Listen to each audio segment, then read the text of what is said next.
How many times a day do we think about where a food comes from before we eat it? Oh, excuse me, waiter, I'd really like to know what kind of chicken you're serving. Was it a happy or a sad chicken? Yet, I don't think it quite works like that, ever. We wouldn't go around asking these types of questions to farmers or restaurant chefs because most of the time, we would then be considered weird. But it's actually not that weird to wonder how the animals that we're eating were treated before or how they felt in the farms that they lived in. Because guess what? Animals have feelings too. It's something we also don't like to think about because it makes us really sad. Cruelty in farming.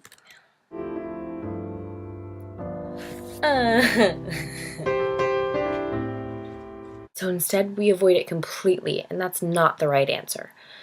It's good to know that most of these so-called farms are really CAFO organizations, defined as Confined Animal Feeding Operations. That brings a whole different image to mind rather than happy-go-lucky animals with Old MacDonald.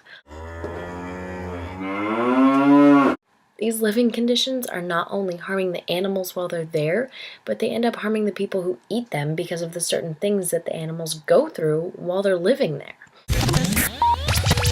The Food and Drug Administration shows that as much as 80% of the antibiotics sold in this country are used to feed food animals.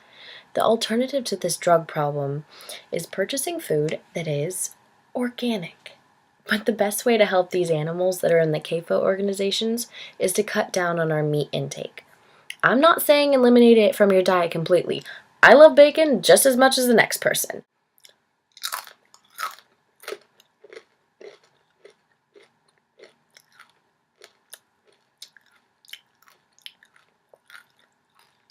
We tend to think that we need meat protein in every meal.